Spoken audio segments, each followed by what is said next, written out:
welcome to our pod. And by that, I mean on Wednesdays we read. I'm Hannah. I'm Laura. And we are two best friends who do a deep dive into a new book series, one book at a time. Right now, we are in the year of the Dresden. The year of the Dresden. We are finishing up our discussion of Small Favor. Not Small really Favor. Also, one of the few It was actually a books- large favor. It was a large favor, and one of the few books where Jim Butcher actually had a pretty good tie to the name. Like, I feel like it's like, oh, Small Favor. You know what? Like, He often has a good tie to the name. I will give him that. I Sometimes feel like it's it's usually a corny, like dad joke way around to it. And yeah, I guess Full I'm very Moon. endeared to this man, and I need to stop. Summer Night. Yeah, you're right. Death Masks. No. No, I couldn't figure that one out. I can't remember Full Blood Moon, Rights. perfect. Yeah. Deadbeat. Was that zombies of some sort? Proven guilty There was is one a of wild them that one. we couldn't figure out, like why It was Death wa- Masks because Yeah, we and I both think that talked might have been about. the zombie one, maybe. Okay. I think that was the last one that Shiro was in, and you and I both were like, what were the death Right. masks? How does this work in the movie? It does not, in fact. I just don't know. Yeah, but Laura, before we dive into the final discussion of this romp of a book, what are you reading, watching, and or enjoying? So I was telling you a little bit about this. I read Klara and the Sun by Kazuo Ishiguro. And I don't know why, but I've recently been getting mad at you every time you don't tell me exactly what you're reading. If it could have been the opportunity for us to read it together, but every time we try to read something together, we fail. So it's just a vicious circle. I didn't know you wanted to read this in my defense. I expect you to know every book I want to read. In my defense, I was unaware. There are like some books that I'm aware that you want to read, but like others, I'm like, this was one where I was like, I had no idea that you wanted to read this. So I am going to claim not guilty at all on this one. Where like if it's like the Stephen Graham Jones book, like I knew you wanted to read that, or like there's some other ones where I'm like, oh yeah, Hannah wants to read that one or whatever. This one, no idea. But so not guilty, but I did read this one, and honestly, my push to get it read was because I found out that a movie was being made later this year, and I saw the trailer for it, and I was like, oh, it's directed by Taika Waititi, and it stars Jenna Ortega, and it looks kind of quirky and fun type thing, and the music seemed upbeat and everything, and I was like, oh, this looks like kind of cute, kind of fun. I read the book, and I'm like, without giving away too much, I'm like, I sincerely hope that trailer is not how the actual movie is, because very different tone from what I picked up on in the book, because it's a book that is a dystopian setting. I see this book is like getting all sorts of different genre labels because people are saying, oh, it's sci-fi. I'm like, okay, so it has sci-fi elements, but that's like saying, okay, 1984 is sci-fi also. Like, it looks it's kind more of dystopian. lit-ficky, like honestly to me from the cover. And here's my thing, like everybody's read Project Hail Mary now because, you know, Ryan Gosling, and everyone's like, I read sci-fi now. And like, I'm sorry, but that is the lightest sci-fi. Even like I read very light sci-fi, and I'm the first to admit, like I don't read hard sci-fi, and I know there's hard sci-fi people, like fans that are like, cute to me being like the third three-body problem was really deep and intense, and you were like, I just don't think we read like, deep sci-fi. Best book ever. Like, I love sci-fi, and it's like, Laura, you love cozy sci-fi. Like, this is not even close. But yeah, I think people calling Klara and the Sun sci-fi, like sci-fi elements, but I would also call it either lit fic or dystopian. I have a sweet spot for dystopian lit also. So this does a woman fit. In the early 2000s who was in high school. Yes. So I had to read Ayn Rand in high school. So I unfortunately fit the demographic. But I too read Ayn Rand in college, actually. Or Anne? So, oh, who knows? I don't care, and I refuse to learn it. So. Okay. Ron. That's her name now. Ron. Ron. I read The Fountainhead, and I remember thinking, wow, this book kind of is shit to this woman. And then it was before I had a real... I tell you, I was such a toxic teenager that was very lonely and wanted a boyfriend, that I thought, what a great book. Oh, just still remember details about Rock and being like, I wish I had a hot redheaded boyfriend who liked to draw and who make just buildings and yelled at me.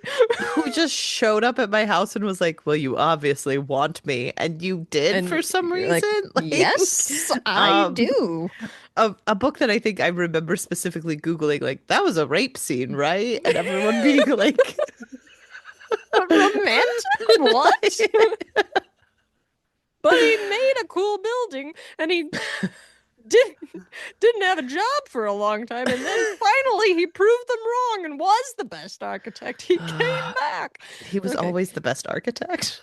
He was Like, always the best, that they just didn't recognize he his just talent. hated the pores. I Like, think that might have also been a reason that that book resonated with me, was that he was very much the type of character that was like, no one's recognizing my talent and how good I am. And I was a lonely high schooler who was very much like, why do I have no friends? Nobody likes me, but I'm actually cool and smart.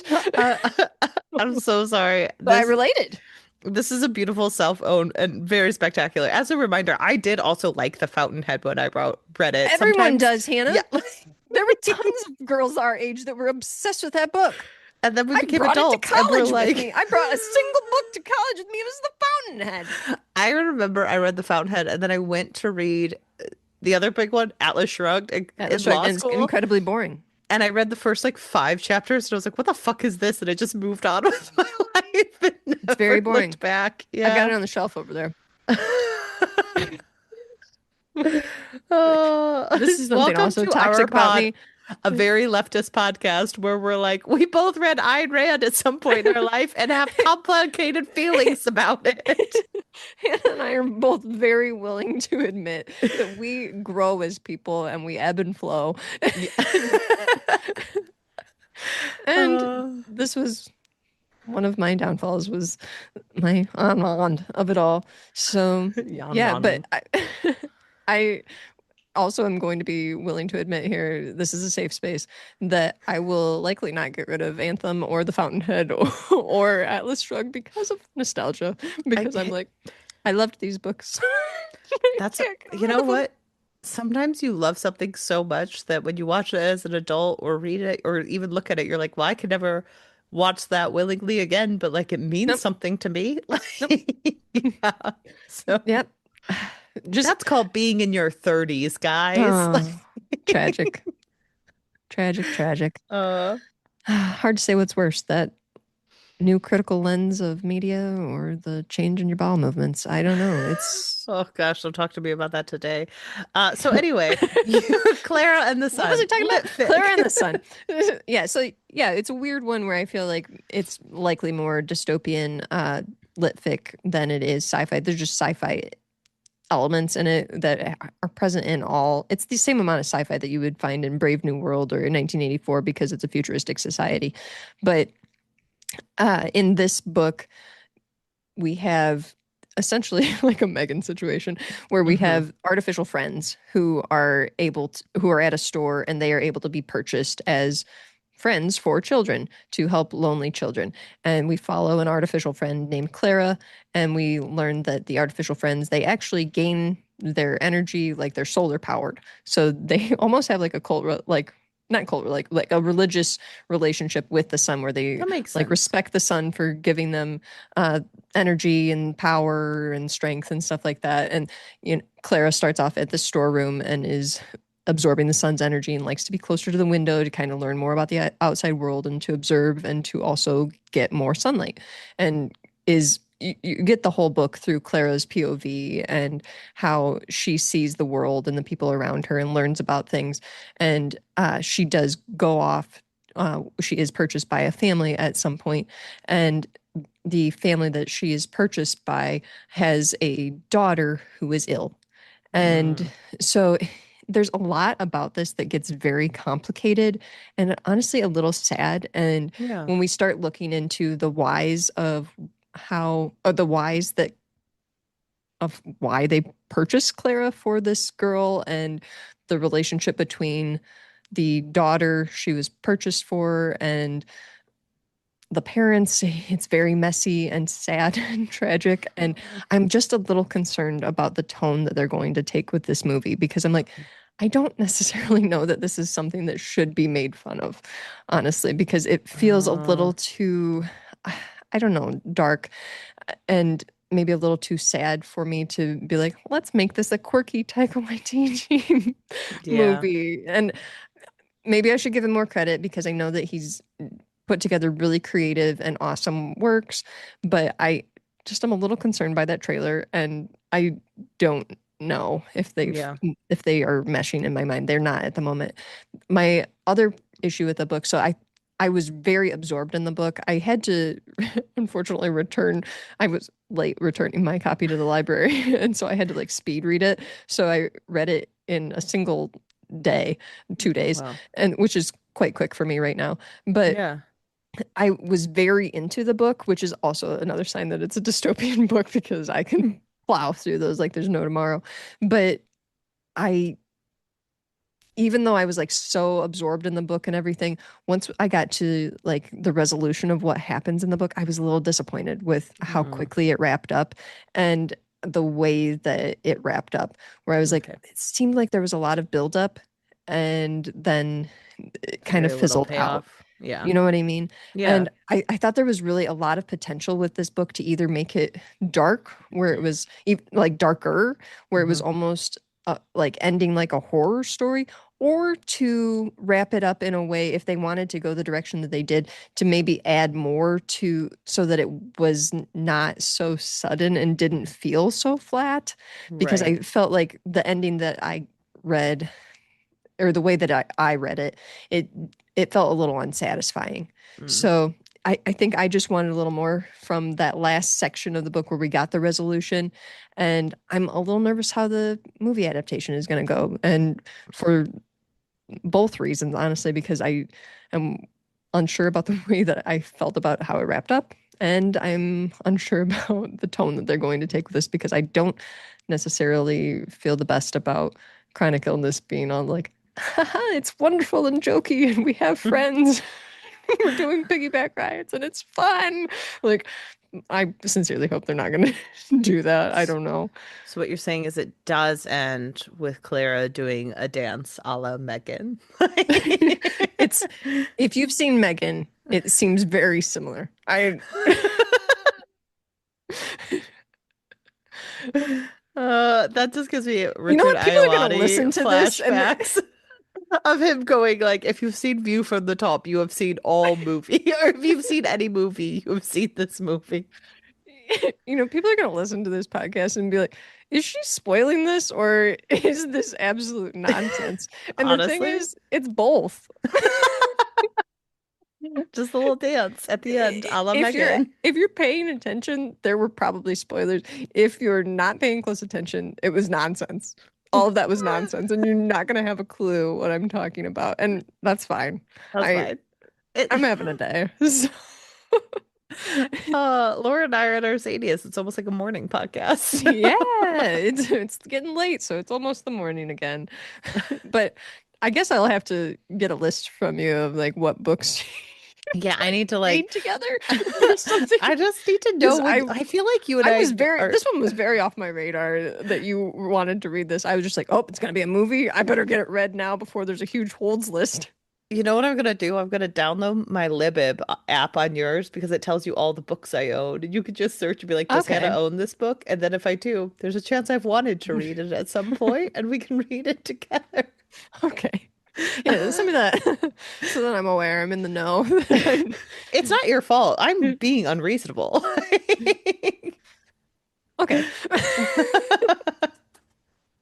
Uh, Yeah, that list would help me out though. Then I can try to make yeah, a mental perfect. note of things because I am fairly good at, especially if there's pictures in it. I am fairly Yeah. good at remembering what the books look like. Well, I own too many books, but I do want to read many of them. So, So is that like a library cataloging app? yes. And you can, Nice. And you scan the barcodes? I kept rebuying books. So you scan all Mhm. the barcodes and then it keeps it. This is a Libib, give us some money. Yeah, I found it when I married my husband and he stopped putting guardrails on my library. And so it tells you how many books I have, which I'm not going to go into. And it kind of just keeps a nice catalog of like all the I books can't you. see. Hannah's Yeah, I holding her know. phone up to the screen and I But can't like see you what it can't is, see it. but So like it tells you who wrote it and the name of okay. it and how Okay. many pages. And so you can just do like you hit the little blue button and it even tracks board games, Laura. So you can track your Oh, board games, movies, and you can just scan the barcode. And if it doesn't have the barcode, you can look it up by the ISBN number. So, okay, cool. it's a very helpful tracking device. And now I just scan Yeah. all my books when I buy them so that I can search. And it is helpful when you're in a bookstore and you own too many books to be like, Do am I have I this? buying this Elizabeth Acevedo book for the second time? Because that has happened. Which one? So, it's her family The Poet lore X? book. No, they just had Oh, okay. she has a couple different variations in the covers because usually I can remember what covers I own, but I think in this one I Mhm. like bought one cover and then I didn't realize and bought a second cover and I was like, there's gotta be a better way. A la every infomercial of our childhood. Yes. Uh, but yes, Laura, can't wait for Claire in the Is Sun. there like a specific book that's like high on your TB or has been high on your TBR of your physical books that you owned? I always wonder this about people because I know I have Uh, specific books that I own that I'm like, I'm gonna get to that this year, and then I just keep putting them well, I off. did the 26 for 26, and I feel like that's good. I've been wanting to read Wellness by Nathan Hill, I think is the last name of the author. Okay. I really loved his first book when I graduated law school. It's called The Nix, and it was like one of my favorite books when I was getting back into reading. And I've been really, Okay. really meaning to read that. I also do want to read more Becky Chambers. I really want to read Our Share of the Night, or because that one looks good, and I started it and it was a little too deep for me.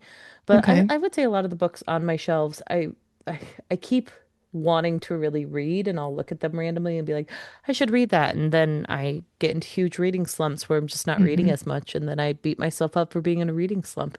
All Hmm. those fun things. I So, mean, relatable, relatable, yeah, relatable. you wouldn't know anything about that. No, can't relate. I think the biggest book and also the biggest book that I have on like my physical TBR like that is Lonesome Dove, that I Mm, wanted it really badly. And I actually had wanted it before the author passed away. And then it was just like everywhere when the author passed away that people were like, oh, you got to read this book. You got to read this book. And I'm kind of glad that there was like a resurgence in popularity for it because yeah. it is considered like a classic and everything. But also considered like really good, like one of the best books that people have ever read. A lot of people cite it as that.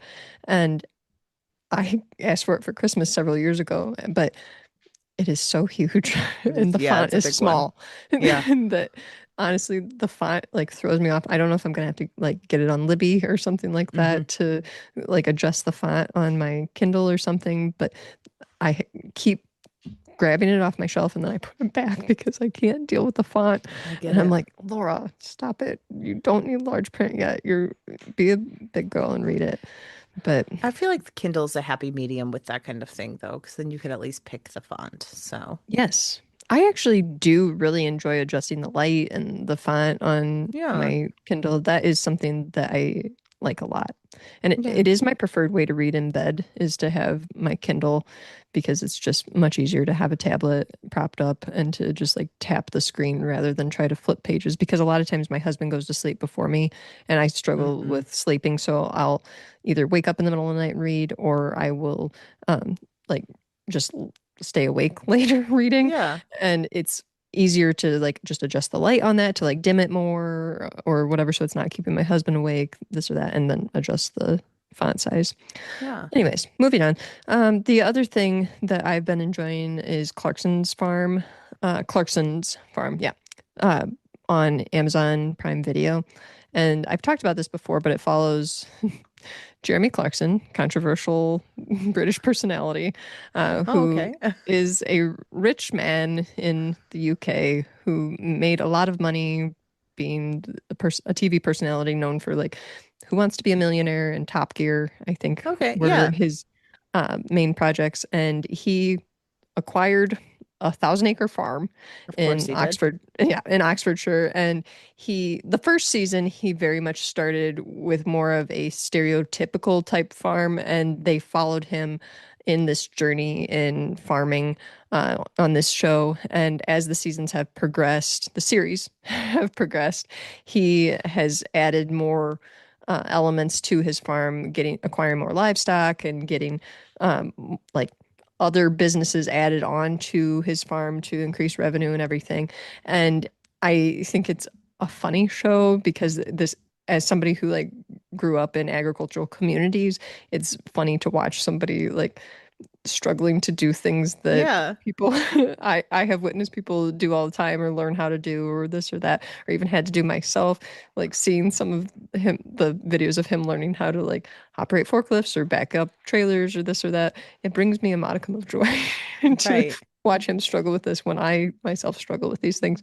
And also I think it's just good awareness of a lot of agricultural issues that exist in the world, and he is also very good about like trying to learn about different things, not just necessarily staying within specific parameters of what ag should look like. I think that Jeremy does do a good job of that. I'm not saying that he's not a controversial person. I know people, I know he has Got it. controversial politics and everything, but I do think that this show is interesting. And in this fifth series, he took on even more ventures. Like he's started, and this is his girlfriend doing a lot of this too, but they started farming snails and they were going to Oh. like use the slime that the snails produce to create products for one of their farm shops. And then they were raising geese to use for their restaurants. And they were doing a lot of different things. And I just found it really interesting. And then you are also learning about like different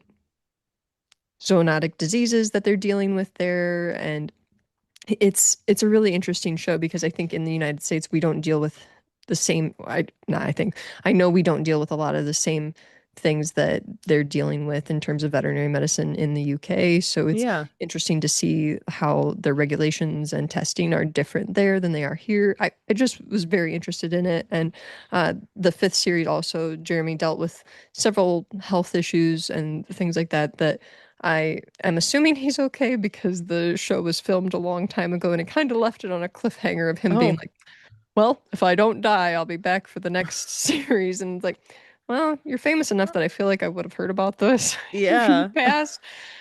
It says he's still alive on Wikipedia, so I guess he's still kicking.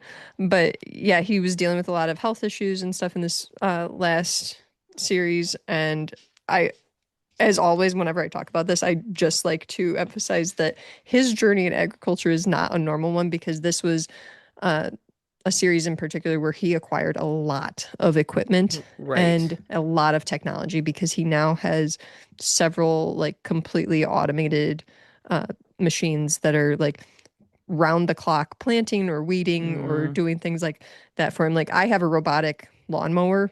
He right. has a robotic planter. He has a robotic weeder. And he has multiple drones, things that can map out all of his farms and everything. These are things that are so expensive that it is not possible for average farmers to just like say, I want to get into farming and I'm going to buy that. It's like, nope, you're not able to do that. You're also Right. not able to add 7,000 different species of things to your farm to, I'm going to do cattle and sheep and goats and actually another kind of sheep. I'll add in some pigs, snails, some sheep that cost $12,000 a head. I'll do those too. Like that's just not possible unless you're someone who was the host of Top Gear and who wants to be a millionaire Correct. and have an Amazon show that's been going for a while. So I know that most people will watch that show and think that this is entertaining and learn things, but I do worry that there is a small subset of people that think that all There always farmers is. are going to be able to do this. And I just want to reiterate, it is not possible because no one has that amount of money. It's not realistic. So that's where I'll end with that. Yeah. Hannah, I've been talking forever. What have you been reading, watching, and or That's enjoying? okay. I mean, we love Dresden, but there's not too many themes to get into in character. What? I mean, the archive, we definitely want to wax poetic about her. She's amazing. But yeah, so for reading, I read Custodian of Wonder, Ancient Customs, Profound Traditions, and the Last People Keeping Them Alive by Eliot Stein. This is a book that I read like 58% of the way through, and then I had to return it on Libby, and so it Okay. finally came back months later. I loved this book though. It is so fascinating. So this is a book that looks at 10 people in the world who are maintaining some of the world's oldest and rarest cultural traditions that are often dying out. So Okay, that is throughout really it, interesting, actually. it is super fascinating. And it's this person who like travels to go talk to them and witness how these things are created. So, like they travel to see this very specific pasta recipe. And he like tells you how these, it's typically women who are doing this pasta recipe on an island in Italy. And he tells you how they do it, but he's also like, it's impossible to replicate just from my description because like you have to learn it. And it is not something that you can just be like see once and do. It's like this entire process and perspective. And these women want other people to learn how to do it. It's not something that's like being kept secret as a family secret. It's Okay. just a dying tradition because of the way that it's made and because it inherently takes people to create it. And as we have found in the world we live in now, people doing things for pleasure or because that is like an interesting way to do them is dying out for consumerism and all of these different Well, you got to things. make So money off of it. I exactly, literally just had unfortunately. this discussion with somebody the other day where they were talking about a hobby that they have, and they're like, and I thought maybe if I dedicated a little more time to it, I could start to sell the stuff. And I was like, do you enjoy it? And they're like, yeah. And I said, don't make it a business then. Just Right. do it for fun. You just like to do that. Yeah. And I really enjoyed like learning about all of this. Like there's, and it does have a certain discussion of why do we keep traditions alive and what traditions have value? Hmm. There's literally this person that they follow who is a factory reader. So they read a book in Cuba's last official cigar factory. And it is a position that's been held for like years and years and years, which is fascinating. Just like it was meant to Yeah. kind of help with the Like the same drudgery. book. And it's usually different books, but like they're Okay. reading it to like have this community. And it's just like, for giving people something to think about. There's the last watchman for the Scandinavian town and a lighthouse that's really interesting. Or no, it's not a lighthouse. They just watch over the town and they help track if fires are getting set and they can be helpful. And like, yes, they're not as useful anymore, but now it's a historical thing and it's run in the Hmm. family for years. And that was really interesting. And one of my favorite things that I learned about was soy sauce. So I did not know this about soy sauce because I am a dumb American who just buys this. But the soy sauce we eat now is not the historical soy sauce that Japan typically gave to people. A lot has changed about it. The old soy sauce has more like umami in it, and it has like a very specific flavor that can be spicy that you can't really pinpoint. And we do not taste that anymore because it is now made in steel casks instead of wooden casks that are like bound together by bamboo. And it takes this inherently large production to age soy sauce in these different barrels. And there was a lot of ceremony and history behind it that has been done away with because They need to mass Japan, produce it. yeah, they need to mass produce it for all of us dumb Americans who Hmm. put it in our all of our things and dip our Hmm. sushi in it and do all of these things. So it was really fascinating to learn about this last like soy sauce creator because there are so many things that he has to do to just be able to make the soy sauce that was traditionally Japanese, including learning how to make the barrels from the last barrel maker Wow. because that person was dying out and they didn't have anyone to do it. And it also talks about how much he wanted to be a soy sauce salesperson and it almost died out with his father because his family was not making money off of it and he had to learn how to market things. He went out into the world and he brought that all back and said, like, we can't afford to sell this in stores, but I can sell it direct to consumer because someone has to be interested in doing this. But like, even that's dying out because as he ages, even though his family wants to take it over, there's just so much involved in this and so much capitalism that it becomes unaffordable for people to do these things that matter. And it was such a wonderful book to learn about these like very unique skills. The last like there's a bridge master who rebuilds a grass woven bridge every year. Wow. And there is a beautiful British tradition that British beekeepers tell the bees about life.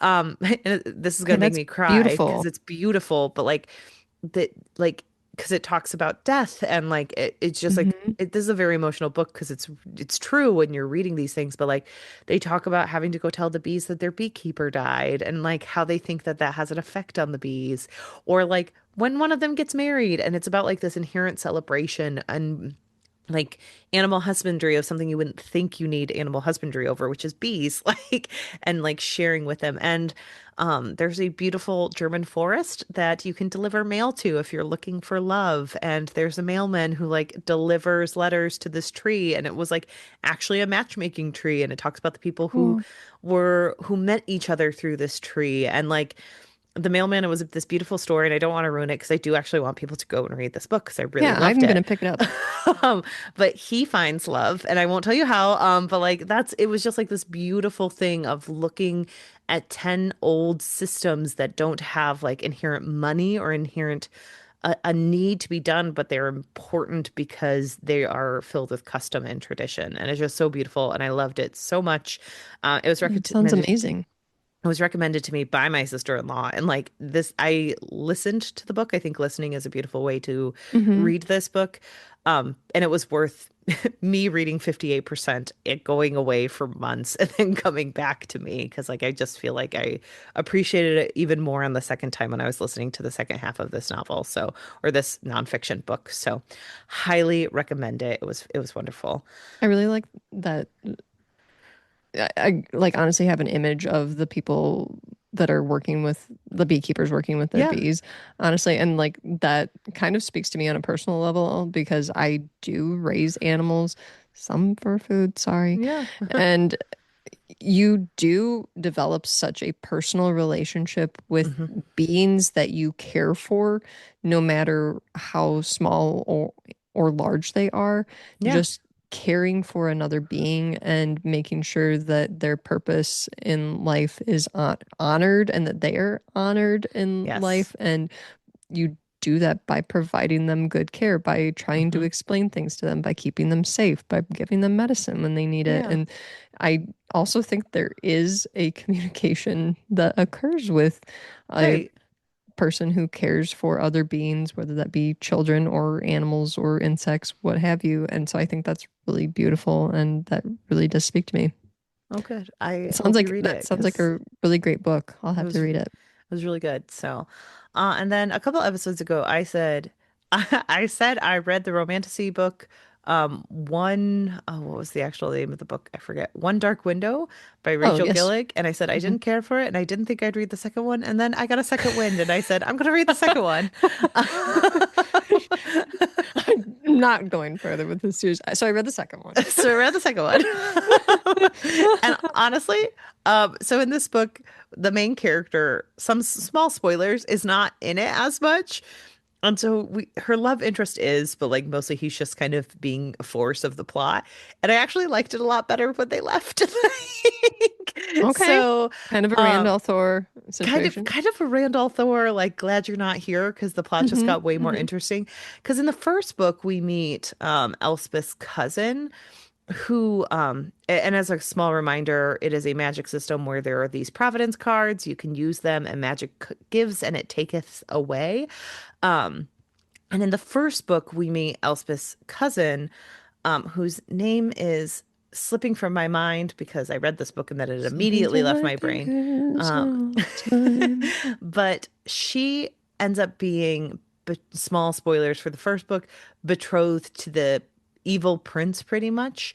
Mm. And she gets this maiden card, which turns her beautiful. But with the maiden card means that you are perfect and you look perfect, but all of your emotions are tampered down with. So you no Okay. longer have the feelings that you used to.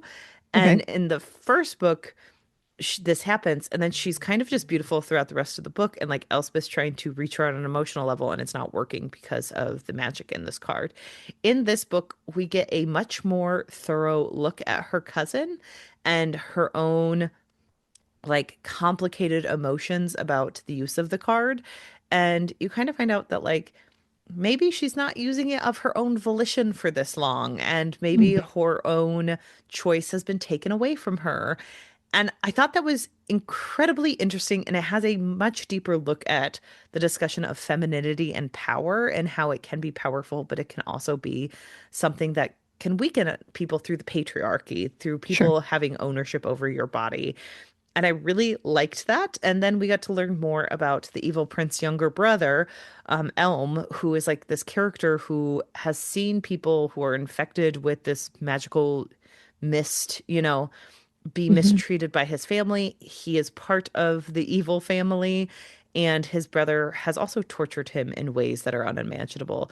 And he's an interesting character. So these two characters are so interesting, and I was so mad that I didn't get to read the book about them the entire time because I was like, this is like darker themes where like no offense to Elspeth, but like she was just a character who'd like consumed a card and was kind of just sad all the time. And I wasn't that interested in her, but I really liked these two characters and their story.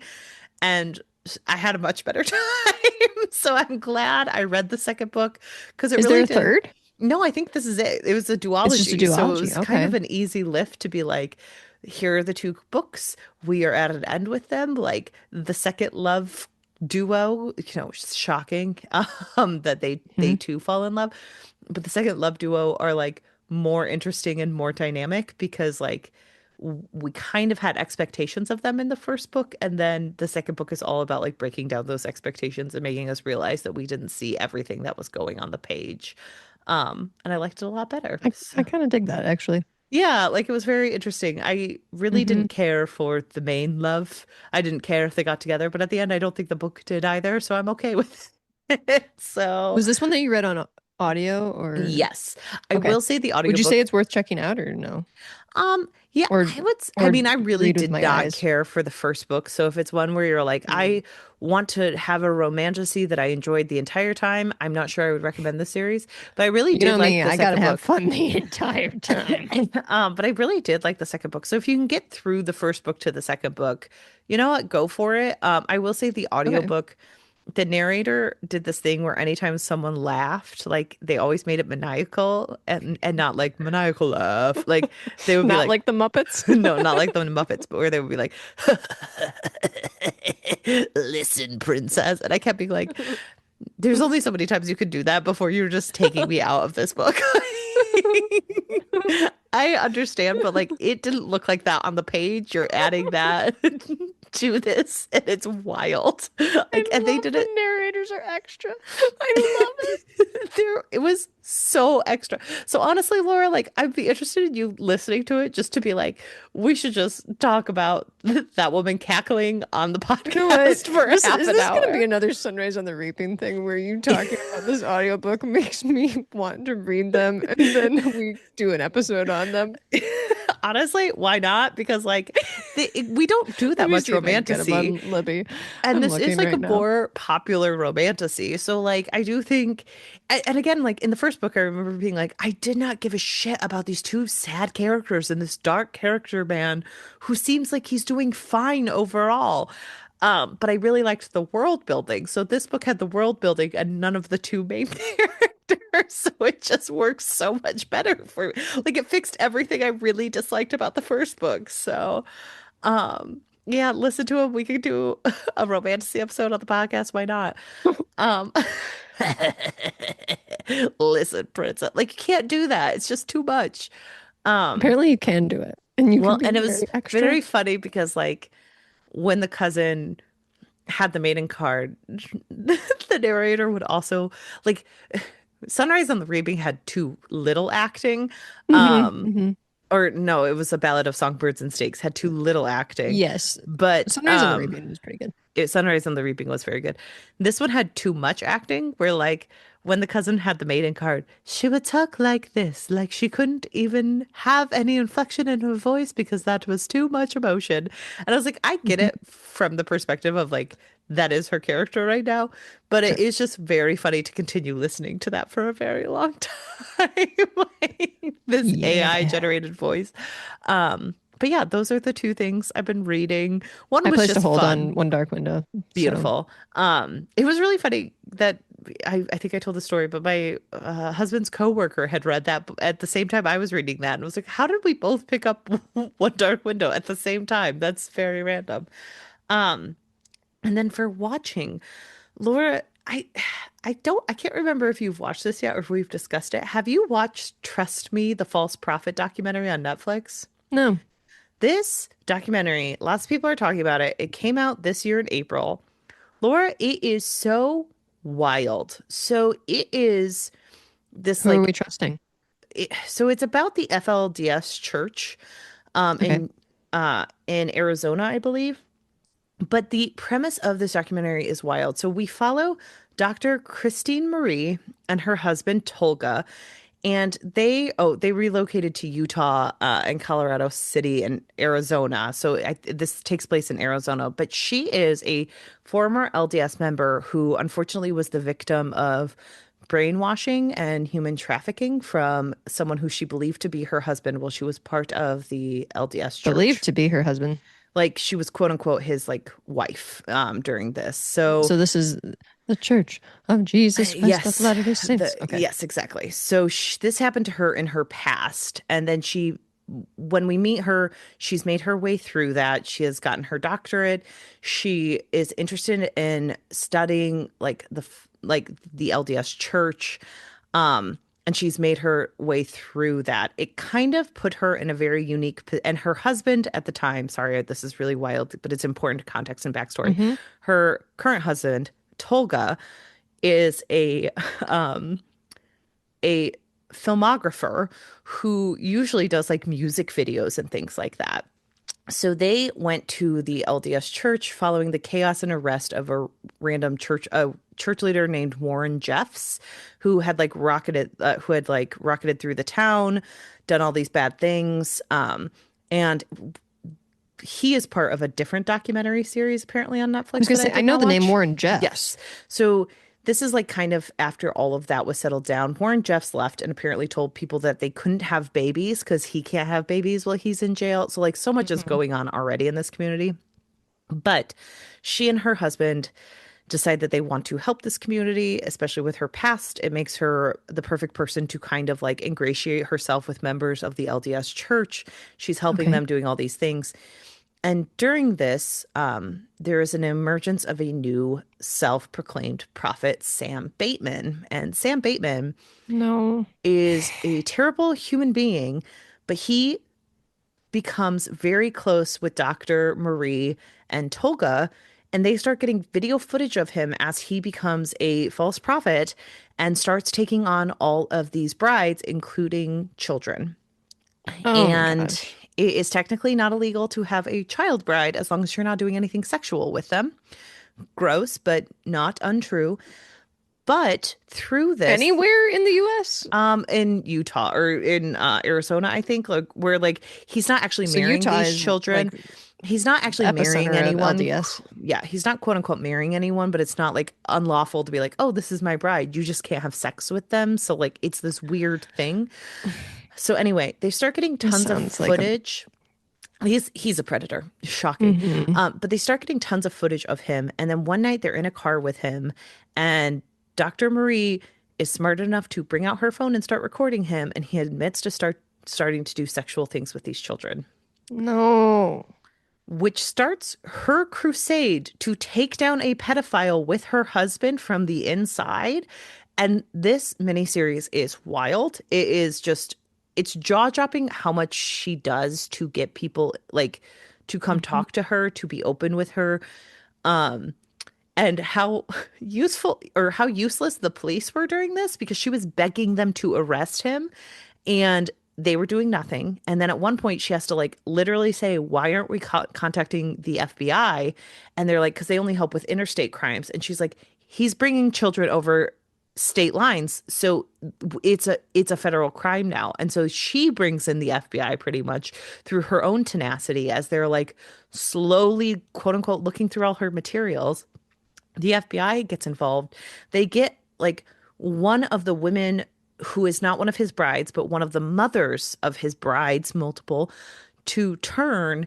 And like it is through the work of Which this, is difficult work too. yes. And it's through the work of this doctor. Like there's a very moving scene where she sits down with the woman and she like tells her entire backstory as a way to be like, Mhm. you can trust me because I do not judge what has happened to you because I Yeah. understand what goes on in people's minds when they're doing this. And this guy was terrible. The things he did what were terrible. And like the she and her husband were like inside informants who were working to get as much information as they can from this reprehensible human Mm. in order to help these children. And it's wild to watch, Laura, because they have so much footage of this man. There's sometimes when I like do a nice thing where I'm like, oh, I volunteered today. And I'm like, great job, Laura. You are so helpful to society. And then you hear about people like that and you're like, I I suck at being a human. Like there's some people who are just really actually putting in so much work to help people like that and make a huge impact. And I'm like, oh, Well, and of course it affects, amazing. like, it's amazing to see because they are recording themselves and getting all this information Mhm. as It's time so goes on. So you're dangerous. literally in real time watching her war with her own mind of these women are Mhm. about to hate me. They are about Mhm. to think that I betrayed them, and this is Yep. going to do things to them psychologically when they're already in a bad situation. And Mhm. she feels awful about it. But then there are moments where she's sitting there, just like, well, we're about to take down a pedophile. And like, it's amazing. And then like Yeah. one of the women comes forward and talks, and it shows like a very unique thing about is it deconstruction in cults, like there's Yeah, decon deconstructing. yeah, Mhm. her own deconstruction. Like she talks about running, like she stops seeing him and she stops seeing the people within the community. And this is small spoilers for this, like it's a very interesting documentary, but they end up talking to each other when he's like in jail after a while. And he Mm. says something like, I haven't been allowed to talk to anyone in a year. And she literally is sitting there and she goes, he hasn't been arrested for over a year. And it's something as small as that Oh of my like, gosh, that he can just like mess with people. He is so manipulative in that way. yes. And like, he was a terrible human being. The stuff he was saying was wild. But it's just like, it's amazing because like the way they got in was through this documentary footage, and it was very impressive to watch. And you're like the first episode, I remember being like, I had watched like the first 20 minutes, and it's a lot of Dr. Christine Murray's backstory, and I was like, why are we Sure. learning all of this? And I do think it's important context because like the second go Hmm. around, I watched the first episode, forgot about it for a month or two, and then I was like, I think I'm gonna try to rewatch that. And Hmm. I rewatched it and I was like, holy crap, this is Like, how did insane. I fall off? Yeah, like because it's only 4 episodes. And so it's hard to watch because like it is Wow. child sexual abuse. Yeah. It's hard to watch like how the police are trying, and like also hard to watch how like it's so hard to take down this man who literally is taking children when people get arrested for so much less. That's very Yep. frustrating to see.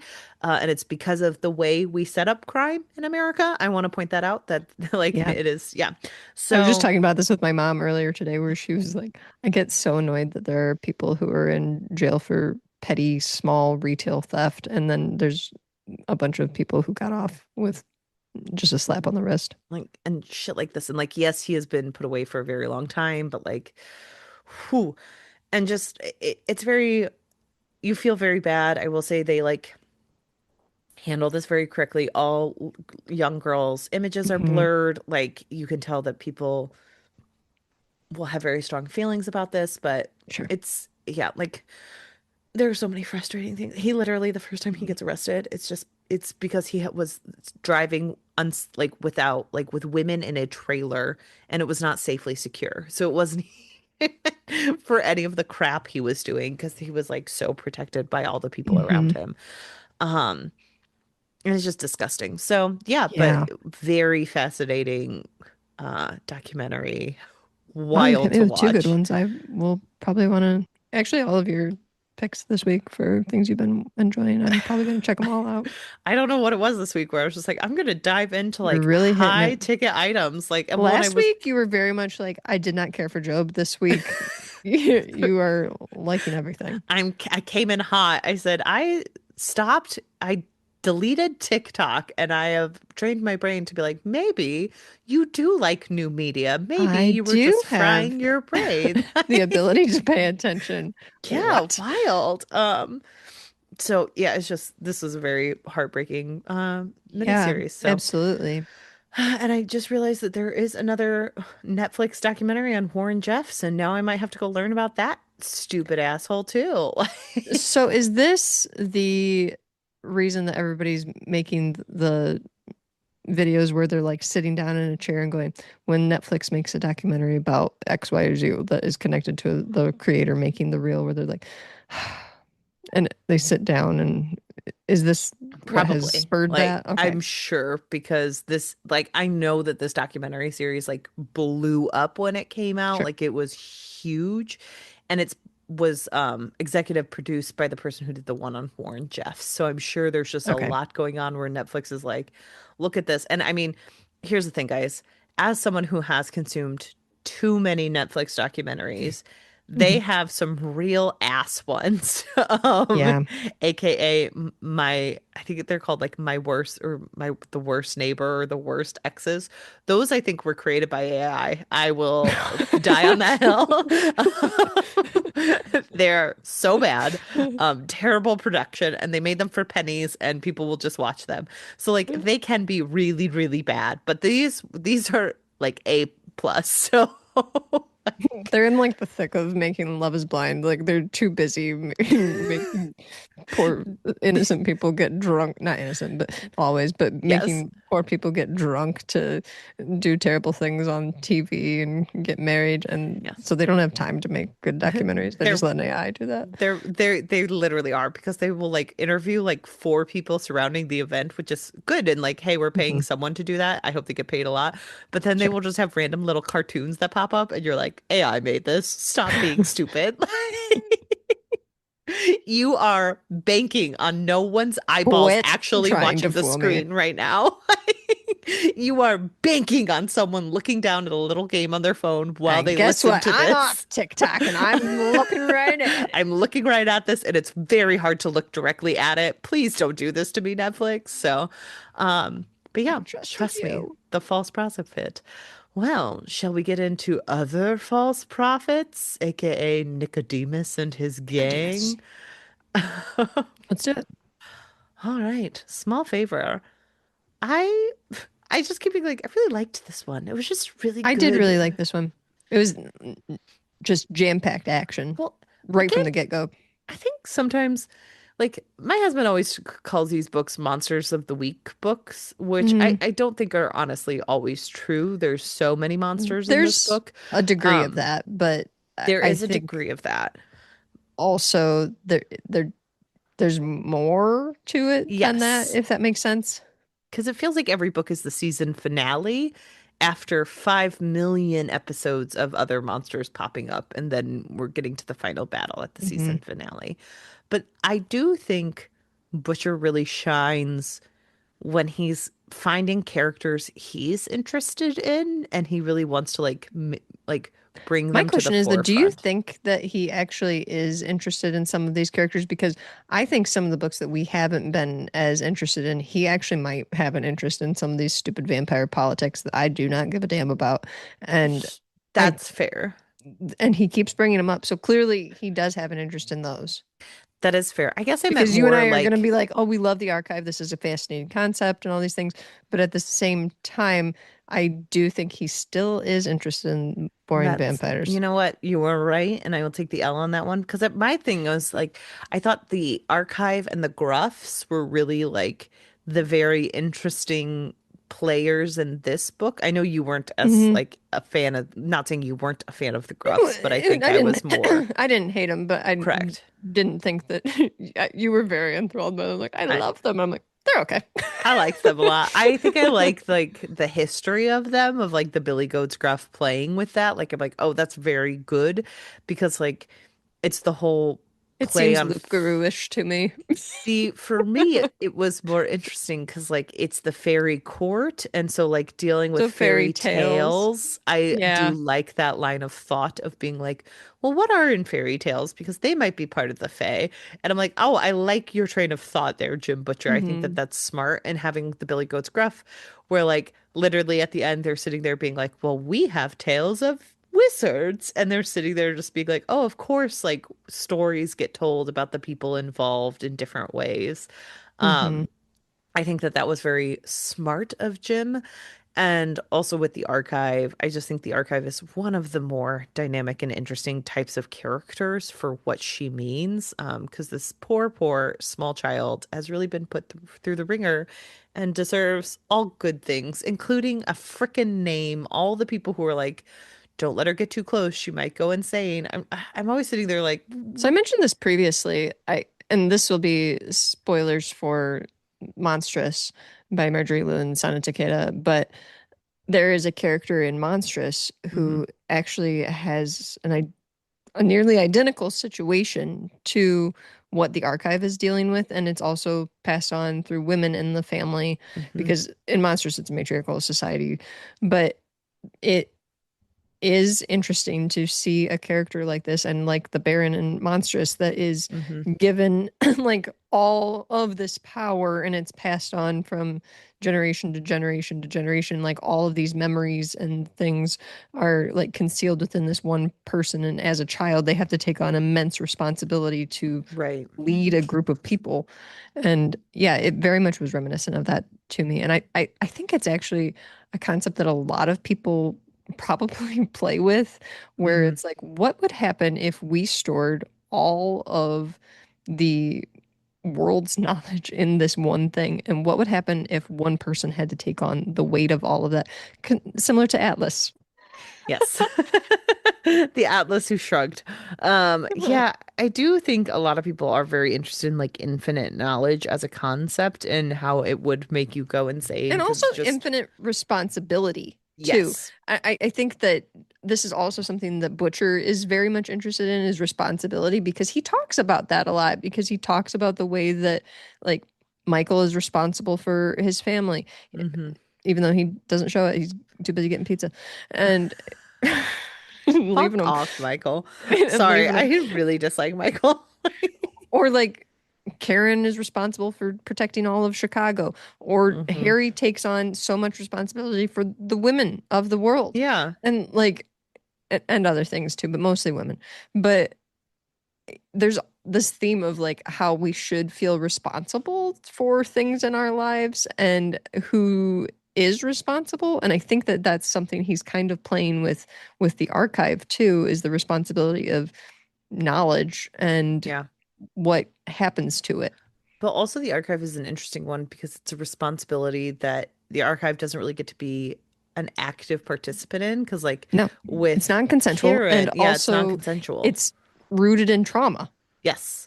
And like where they talk about the archive knowing her own backstory and the way her mom felt about her, it's very dehumanizing and it's a weird and interesting decision of Butcher's to be like, well, yes, we need to keep her dehumanized or else she will be in danger. So in order to make sure she is protected and her powers are protected, you actually have to treat her the way we are treating her. Like I think that that is a Mhm. very difficult thing to read because it makes it much darker. And I think it's also something that makes Harry have an affinity for her because I think in Harry's mind, he is often thrust into situations that he did not consent to being in. And he has been dehumanized in many Yes, situations, even though he doesn't acknowledge it.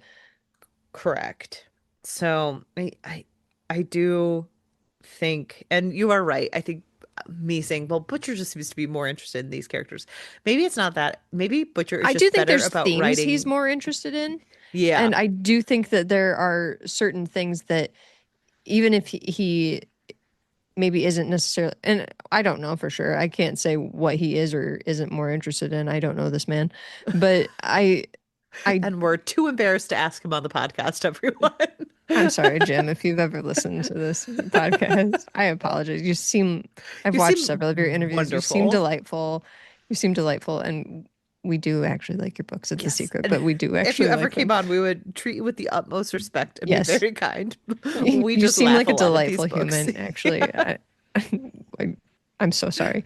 But I don't know for sure like what actually where his interests lie in terms of his characters, but I do think that there are certain things that he maybe kind of lets his creative juices flow a little more and Yes. has a better grip on writing them because there's a difference between things being fun and political and I can like write a lot about this and Hmm. then writing about things that maybe he has a personal connection to. And again, I may be putting more into this than there is, and I don't know this man, but I've gotten just glimpses online of like people sharing about like interviews or talking to Jim Butcher and him sharing like struggles with mental illness or this or that. And I'm wondering like a lot of these things are like things that people think about a lot if you're kind of like analyzing your own Correct. like place in the world. And this situation with the archive seems very reminiscent of that, if that Yes. makes sense. So I guess maybe that's why I think that this is something, if he was actually dealing with something like this, it would make sense that he would be really vibing with it and writing well. I do agree with that. And I wonder if he does a little bit more with the fairy court because of the more like, because with the vampires, it is like the Red War. Like we said, it's more politicking and it's more like out on the surface fighting of like, well, red court vampires act like this and white court vampires act like this. But with the Fae, it all seems a lot more psychological, where like there is a little bit of, well, we want to help you, but we have strict rules against helping you. So we're going to find a way to hint at to you that you should know this.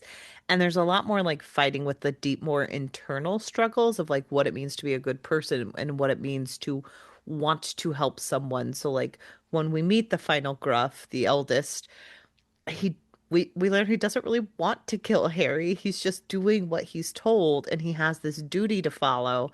And so if there's a way out of it, he also wants to be out of it. And I think that there's like a lot of humor and humanity wrapped into that that I do think Butcher probably is more effective at writing, like you're saying. Well, and I think I like the point that you made that like he handles the different types of beings in different ways because you're right that and a lot of this plays on like horror elements too. Yes. He does play with a lot, even though this is fantasy, I would call it like fantasy light horror Hmm. at times. And even though I would say more urban fantasy, I it has to be pretty horrific. To call it horror, but Yeah, I get that's it. fair. Some people will be like horrific if they read this, but it's pretty light horror for me. Yeah. Um, but I do think there are horror elements for sure with a lot of these beings. And you're right, the way that he portrays the Fae compared to, say, the vampires or the werewolves, it is more mind meldy, Hmm. psychological with the Fae and a lot more physical with Yes. the vampires or werewolves, where it's like, we're running here. This one bit me. This thing happened. I have a scratch. That one stabbed my guts. And now I'm bleeding out. I'm trying to sew myself back up. And in any kind of Fae situation, it's like, actually, what happened is a being entered your body. You have no Yeah. way to consent to it, and you don't know which thoughts are actually yours. And it's like, oh, no Queen big Mab decided that she didn't deal. want you to have your staff for reasons. So she took it away from you and she messed with your brain. And that was deeply affecting to you because you're someone who had his brain messed with for a really long time. Like, yeah. It's also interesting too because it's often like Harry is quote unquote given control of Hmm. things when he and he learns that he actually it's like a fearful thing for him. He learns that he actually doesn't have control in a lot of Yes. situations, and I think that that's scary and a little bit sad too. That we're seeing this character who is struggling to gain control of himself while trying to be selfless and help others, and that sucks. Well, I do think like we did. But it's not just this book that he deals with this. No, no, It's no, like no. I several think you're books. right. But I think we're watching him grow up. Like at the beginning of it, Yeah. there is a need for control because you're young. And when you're young, you want to be an adult. You want to be the person in the room who people trust and respect. And slowly, Harry has become that person. If you think about it, he is a Mhm. warden now. He He's a controls mentor. other, he's a mentor. He's teaching people. He is respected by all the people around him. Like literally in this book, he has found family. Like that is something he Mhm. did not have in the first couple books when he was young and kind of an idiot. And and now he is finally getting to the beleaguered stage that he always thought he was in. But He was beleaguered before he was beleaguered. like, but he's finally settling into that, and I think he's learning that there is a certain loss of control when you realize when you get respect because you've actually lived the hardened life that you thought you had already Mhm. lived, and it's not what you expected it to be. Yep. And I do think that that's what we're seeing on the page. It's just, it's sad to see because you're seeing someone who's been hurt in so many ways be hurt further because we've seen all of the bad Yep. things happen to him. So we know what it means to him when it's happening. Yeah. Hmm. Yeah. I will say, for as much as we loved the archive and how much I liked the Gruffs and we both like the Fae, the Denarians, there's almost too many of them for me to keep track of. The only I one I think can he think must have of watched Alien before he wrote this book. where And he was there's a like, you know what would be cool to add mantis into and this? Alien. well, and then like literally I'm Thorned surprised he Nam didn't name drop it, honestly. like Thorned Namshiel is so little on the page that by the time I learned out he was the big bad, I'm like, well, which one was he the entire Like, who even time? cares? Who cares? And like uh, Tessa was the one who is the second, and she's more evil. She's Mantis Hmm. Girl. But then you have the one who had tempted Sonya. And like I was like, okay, those are Yep. the four main players I The can one who remember. assaulted Sonya. Yeah, the one who assaulted Sonya. The rest of like however many there were don't even hit as someone I'm interested in learning about because they're just fodder for the canon, like Hmm. the canon. So like there's too many Daenerys. You can't keep telling me they're super important and then throw five more names at me. I don't believe you. This is a flaw of Butcher's, though, I think, is like overcomplicating things. Yes. Like, eh, so many times have talked about these books and we're like, there's too much going on. Yeah. And I feel like if somebody's jumping into these stories, how are they going to keep track of all of this stuff? Like, think about like somebody that's just starting out in reading. People get back into reading. I guarantee there are people that start with these books because other Yeah. people have told them that they're fun. And I'm like, how do they keep track of everyone? Do they I take don't notes? know. Because Butcher overcomplicates a lot of the times. And I think a lot in a lot of these scenes and everything too, where it's like, did we need to have all these characters? No. No. Do No. I understand that this is an expansive world where all these characters can exist? Yes. Did we need them all in one book? No. Do we need to introduce five more big bads? No, I we do don't not. think so. When I get it, like you need to have some of the bad guys die during the 5 million fight scenes you had throughout this book. But it's just There were really so many funny fight scenes. when you're naming them all. Like they give them all names in a way where it was like, you need to give me He gives 50% quite a less bit of names. character development, honestly, Yeah. to all of these characters, which is why I'm like, I just think it's maybe getting a little too complicated. The spider web is spiderwebbing too much. Well, that was, I pulled up like Wikipedia on this to be like, oh, let me make sure I'm running through all these. And it's very funny because the it says the introduced characters, and want to know who's not on here? Ivy. She's a very important character in this book, but they She's have not like listed in the list of characters, or just she's she in wasn't introduced I in guess she this. wasn't introduced, but like weird way to do that because like I, I feel like you could have named more people. But the people because like yeah, I guess it is just the introduced ones because they don't Oh, have okay. Nicodemus on here, but they literally Yes. named So if it's McCullen just one of the Denarians, Ordeal one of the Fallen. That's just a different way of saying the same thing. yeah, Tarshiel one of the Fallen. So the Arumdiel, Denarians. one of the Fallen. Varthiel, one of the Fallen. So like one of them gets a Denarian name drop. Don't know This is why. I think also it was just proof a of misprint. Wikipedia can be edited by anyone. So And then it finally gives you like, yeah, Magog was a big one. Couldn't tell you which one he was. Oh, he was the one who needed a new host. hmm. Um, but he was killed very quickly. You have a Cariel who I was defeated by Harry and Thomas. Don't remember him. We Um, also have like the secretary, or not the is it the secretary, like business manager at that gym who's introduced, oh and yeah, characters there that are maybe not as fantasy big important. bad-ish, Yeah. but are Well, introduced, and we're going to see them later.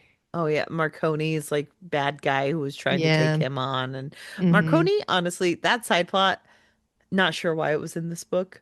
Didn't really need to be here. Why was Marco like I get that it's like We the needed it to be beginning here of the because plot. Jim Butcher wanted Harry Dresden to have these thoughts about like, actually, is this a good guy? Because I think as we move along, we're going to see them collab more. Is what's going I to happen is that this is what my vision is of what's going to happen is that Marconi's eventually just going to become like an information source for Dresden, and yeah. that they're just going to have more of a actual working relationship than an antagonistic relationship.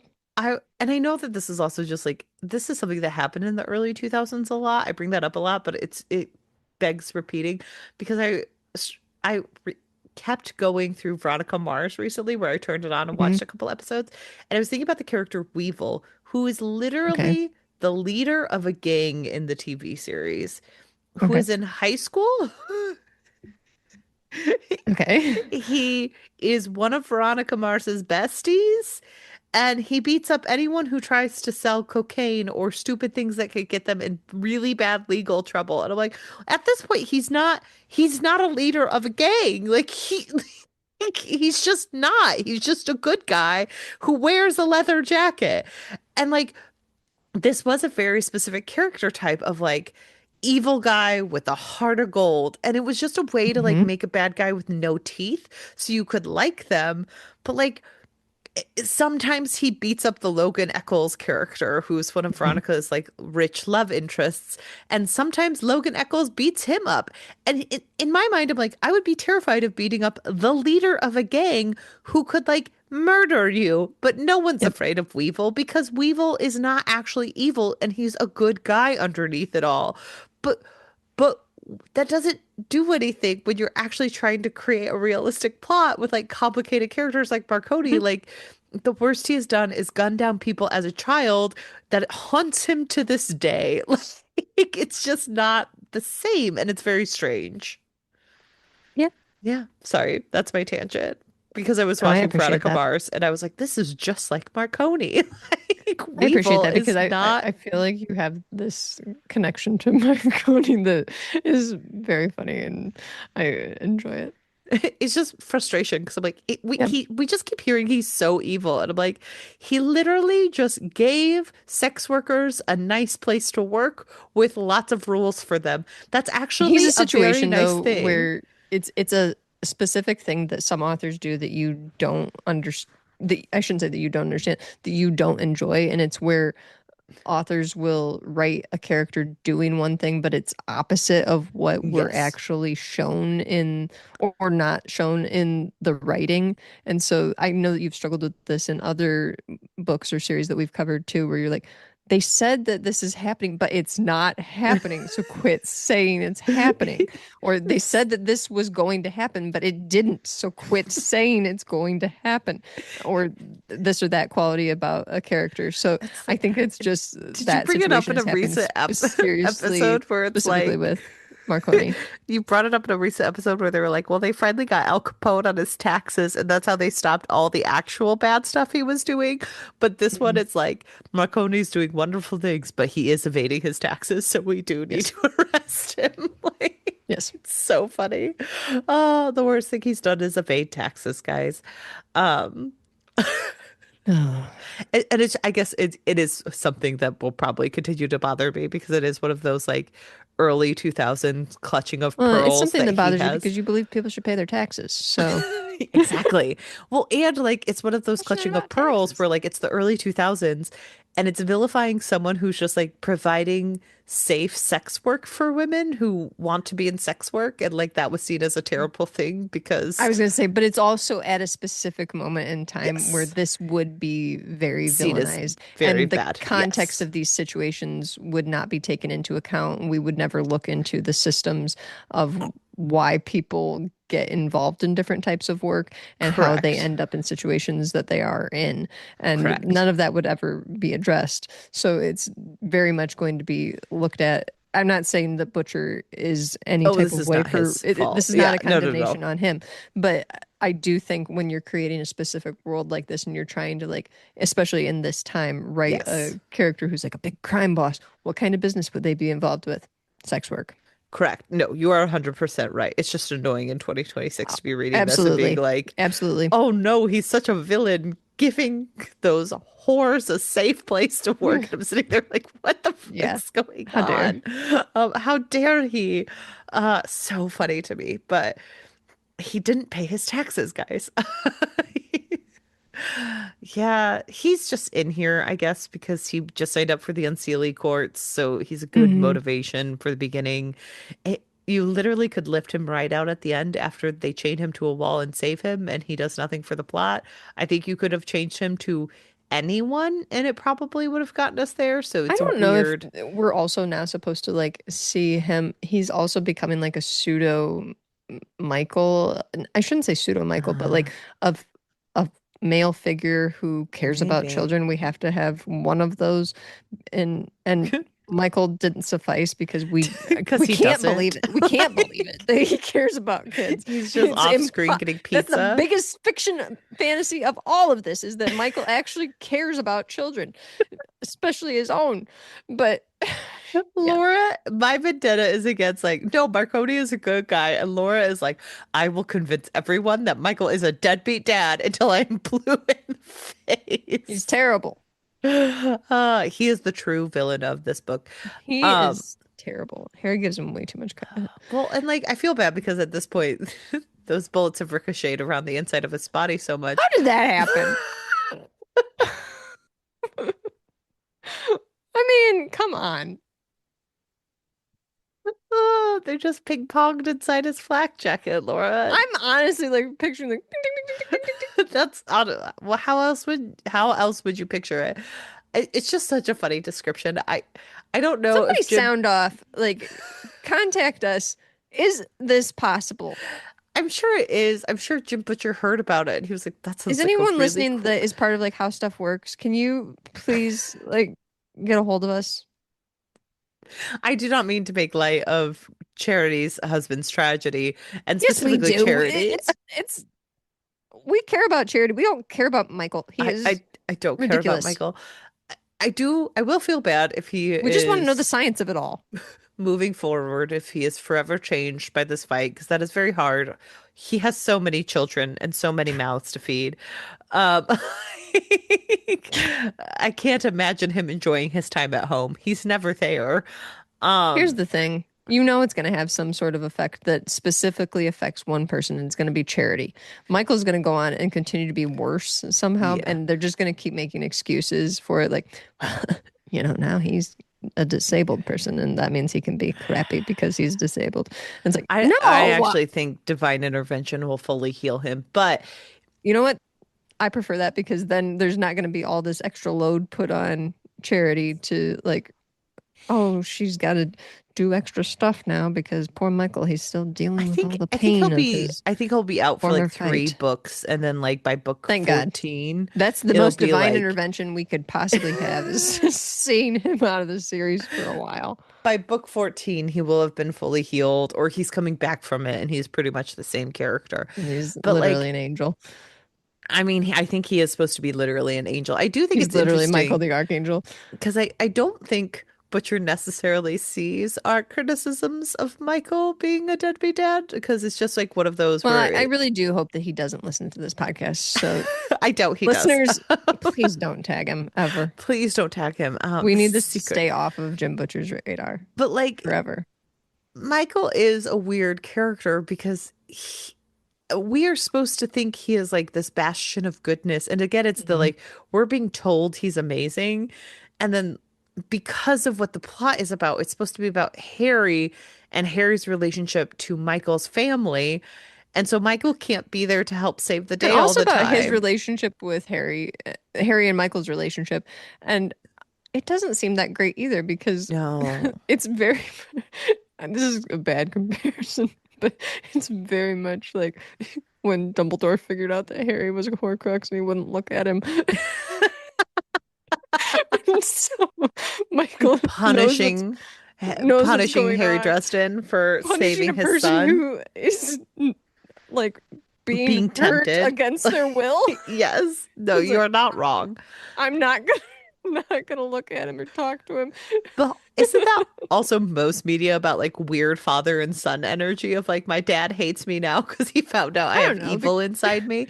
But I don't like know because in like Guardians of the Galaxy 2, they played catch, and he tried to that's convince him to come to the bad side. but So there was. but that was an evil father. Like good Oh, you're fathers, there's talking always like like if a they're complicated good. relationship of like I you're a see. real person and you're fallible. I hate you. Through no control of your own or What? What? You didn't decide this? I do unfortunately think that Michael suffers a lot from like plot, like he just suffers from plot because like he can't be there in the opening scene to help Harry with Gruffs, so he has to be out getting pizza, and he has And to. maybe that's part of it is that some of it just seems ridiculous, where it's like, take 10 extra seconds, come up with something else that he's doing. Please. Anything besides pizza. And We he have has to DoorDash. be Like, there's something else. he has to be fighting the worst of the worst. He's fighting literal fallen angels who are working for the devil. And so his motivation has to be so much more important. Our frustration lies in why did you have 5 million children if you cannot dedicate time to them? That seems irresponsible. Like, I'm not saying you can't have children if you want to be someone who has children and still have a demanding job. I think that's okay to a certain point, but maybe let your wife have birth control at some point. Like, you don't have to Well, accept the thing every is, baby. just adding a little more to this canon, because from what we're told, he is someone, him and his wife are people who seem to have means and they seem to Yes. have like education and ability to provide for them. But then why are they doing these things? Like, I know. Like, don't have so many from what we're children. told, at least. Like he has, oh my gosh, there's so many children. There's two, four, six, seven at the time of this novel. That's just Hmm. so many kids, guys. So like, I don't know. I think there's too much, but it's interesting. It's a weird storyline. He does suffer from plot, but like, yeah, I don't know what to do about the fallen angels and the bastions of goodness fighting against them because like Sonya kind of proves that you can have a little bit of both of like realism because Sonya's like, I don't know, I'm fighting the good fight. There has to be some type of something out there, but I don't know what it is. I I do just know that appreciate they the believe in duality of me. Sonya. Yeah, like I really like his character. It's just weird to then follow it up with Michael, who's like, I must sacrifice everything. With Sonya, it seems like if he talked to Sonya, Sonya would be like, I don't think you need to do that. I think you could probably make a birthday party every once in a while.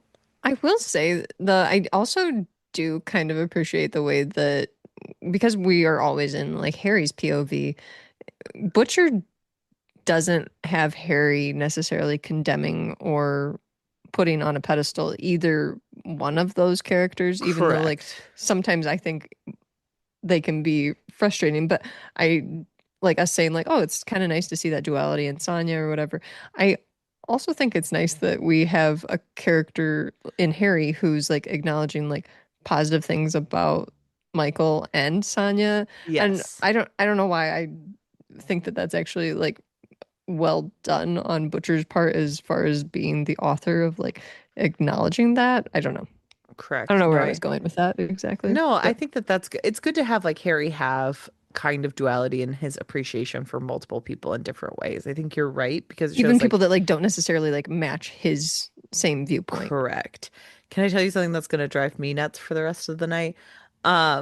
I Suppose. clicked Is it on gonna? Charity in the dresdenfiles.fandom.com, Oh and no. under her personal information, it says her abilities include family manager.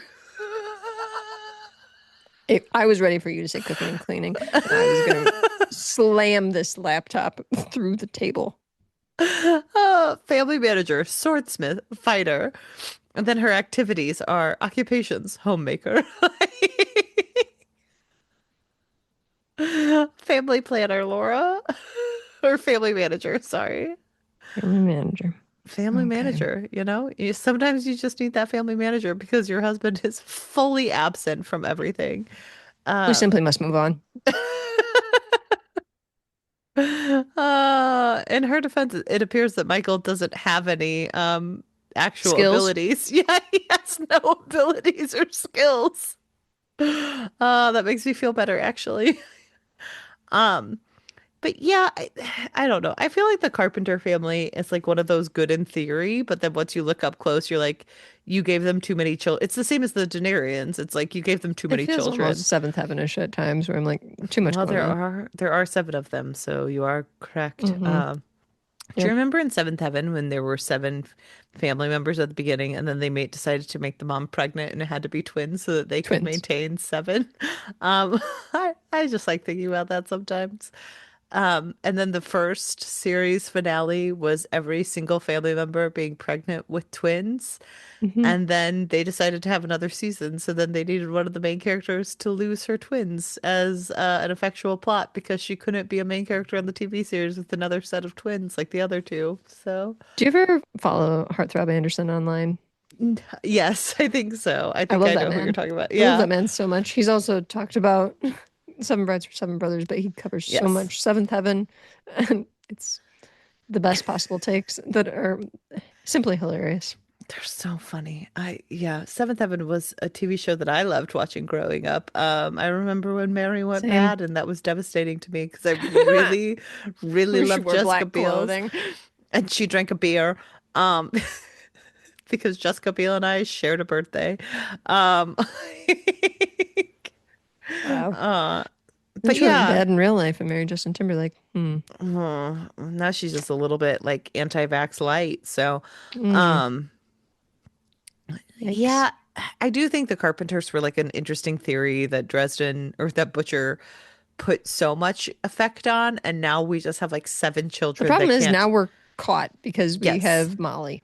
yes. And so the Carpenters have to be here all the time, but also there's too many of them, similar to the Denarians. So it's just hard to do. Like it's It's too many something though people that on I the page. wonder if the reason for bringing in this family was purposeful from the standpoint of like it provides me with the opportunity for more plot points because we have so many characters Yes. that there could be corruption with this one or this one gets stolen or this thing happens to this one or Molly has a relationship with this sibling that goes Yeah, awry or but whatever. nothing's gonna happen that much other than like Molly and little Harry, it feels like. Spoiler. Uh, that's just me guessing. Like just because I don't You are know. on the wiki. I didn't look that up. Um I saw that Charity was How a many homemaker. books are the I did see one Carpenter spoiler kids that I'm like, well, I hope in? Laura doesn't bring up the Wikipedia because she's gonna learn too much. I'm Um I refuse to look at it. I know it's good. I we've always maintained Hannah looks up stuff because I don't care if something's spoiled and Laura just then we have one I, person who doesn't you know know what? I what's usually coming. don't mind spoiling too much, and I'm not like gonna throw a fit if I have anything spoiled. But with the pod stuff, I do kind of like to not be spoiled Yeah. with these week No. to week I think I recordings. could agree to that. That's totally fine with me. Um yeah, but I don't know. There's not too much left. I do like the duality of the Sunya character. I really like him Hmm. as a character. I think he's I very do too. interesting. I kind of want more of him specifically just because I like him so much. And But Karen's then you get more likely going to Michael. be our third counterpoint there. So, Oh, I mean, she said no to the job. So now we're yeah, just but gonna get at least four books of Harry going, she could be a knight if she wanted I to mean, be. it seems like she'll be it. And she has a relationship with Kincaid Yeah, that she wants to be more and I don't know, but she might situationship. be with Harry, and Harry's now with his boss Yeah, because but Susan was mentioned again though. So she might become. I mean, she's Susan probably gonna might come come back with back some back. soon. Um, I feel like just possibility of her the possibility of her coming back just because she was mentioned has like increased exponentially. Because if yes. she wasn't mentioned in this book, I'm like, she's not coming back for a while. But just her name being mentioned, like, Well, I what? mean, his sister is also mentioned from time to time, but it is in a different way. Like the sister is now Well, kind of sexless to him, yeah. it feels like. And Where Susan as your sisters very should be.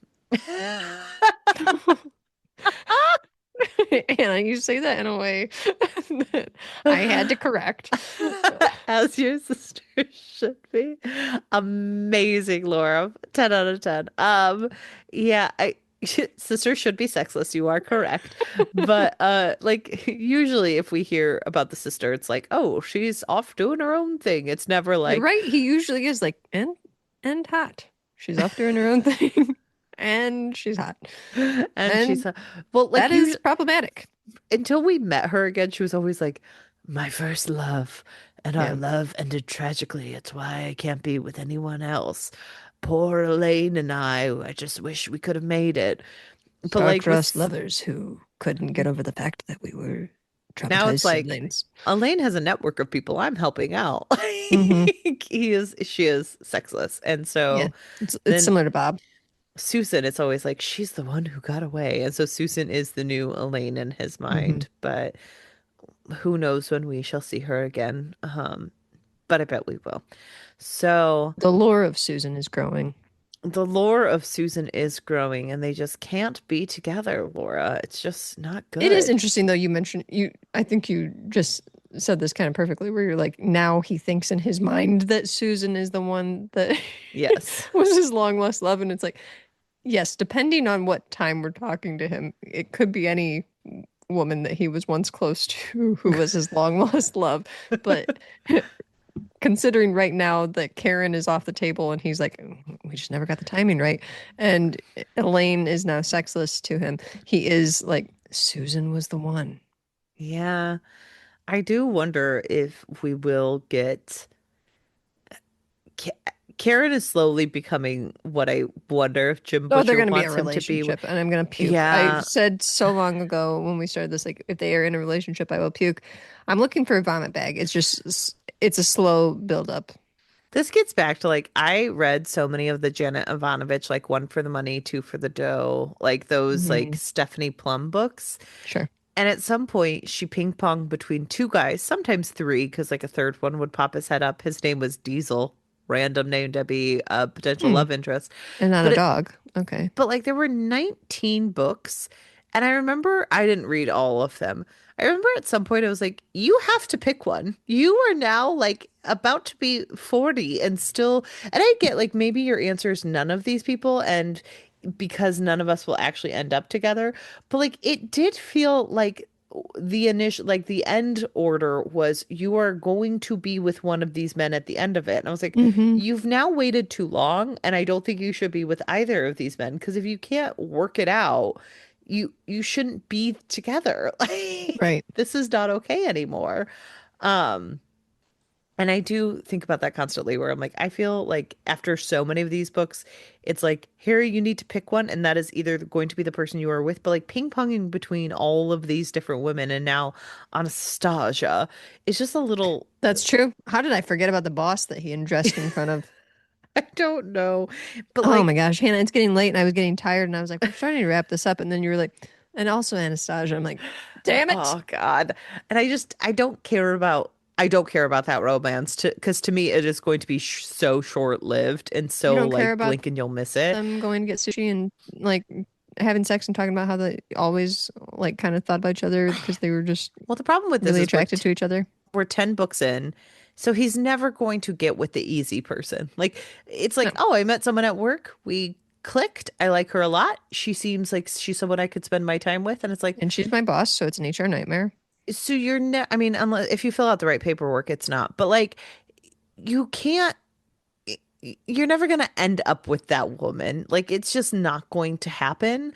So I can't buy into their relationship at all, other than like, man, it would be nice if sometimes people picked the safe, calming relationship that didn't lead to 5 million screaming matches at each The other. other thing though, Hannah, is that how many books are there total right now? Like the new one just Um, came out earlier this year, right? In January. There's probably cor close to 20. I would say that is a conservative amount. Let me see. Um, the books. We just hit 12 months. It's the 18th novel. 18th. So we are over halfway at the Yeah. moment. Holy cow. That's a We're over thought. halfway. Wow. And Okay. my hypothesis is that Harry will enter into relationships and get out of them and enter into relationships and get out of them for the rest of eternity. That Laura, he's never gonna have a relationship. He's never gonna be like, oh, I've settled down with this one. No, because the vampires are gonna get involved, or he's gonna like lose his mind because someone's literally invading his mind, the poor man. And he's never gonna be able to keep a relationship going. There's always gonna be some sort of tragedy, and this is the flaw. It's not his flaw. It's the sad turn of events for this man is that he wants more than anything to have love, and he will not. Laura, I just had a moment where I realized that if we go at the rate we're going, we're not going to be done until 2029. So Well, and he's still putting out new books, so I know. So it'll just keep going and at going some and point we going. will catch up. We have to at some point. Like, yeah. I But would think just next year will be well over half, and he won't have another book out.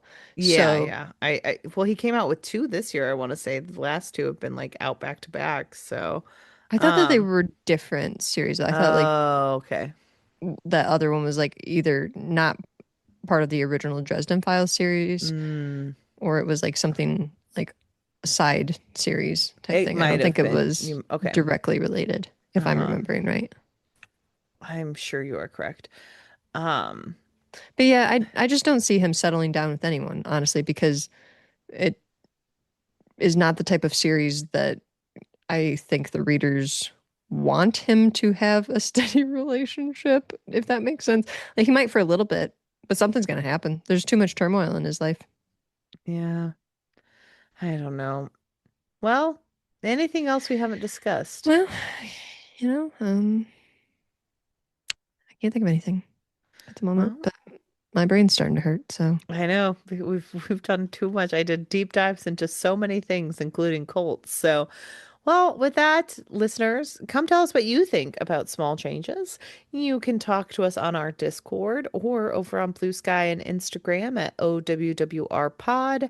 And you can email us at hourpod@gmail.com. You can check out what's going on with our reading schedule over at hourpod.com, including next week's episode with Travis Baldry as we talk about brigands Travis, and bread knives. Travis, an author who I Travis loves literally, alliteration. oh my gosh, Travis loves so many things. I was talking to a friend and I was like, he's literally one of the nicest men I think I've ever He is talked to. so kind. Hannah and He's I so said off kind. mic, we were like, white dudes take notes. Like this, like he is so kind. We love him so much. He just deserves all the nice things. Like it's I'm gonna be he's honest, people. I reached out to him multiple times trying to get him on the podcast again because I just really love his work and everything. And he was very busy, like with book tours and yes. stuff like that, and couldn't do it. And so I kind of just like was like, you know what? I reached out a few times. I get it. He's busy. We can't make it happen. That's totally fine. And several months passed, and he reached back out to us, and he was like, "Hey, Laura, would you be able to have me on the podcast on one of these dates?" And I was like, oh my gosh, how nice of him to I like know. remember us and He's like our small little podcast and remember us and reach out to come back on. I was so like he's touched that he would be that kind. He's so freaking kind and so nice and love him so much. Welcome back anytime. Um, Yes. so yeah, you can check that out over at ourpod.com. And if you would be so kind, please rate, review, and subscribe. We've gotten a lot of subscriptions up over the past like year, and that's been Hmm. great. But reviewing and subscribing are still great ways to bring people into the podcast. So we would Sharing too, appreciate like it. telling a friend, word of mouth, sharing one of our social media posts. Those things really help. They do. So please do that. And, join us next week as we chit chat with Travis. All right. And thanks for listening today. Bye. Bye.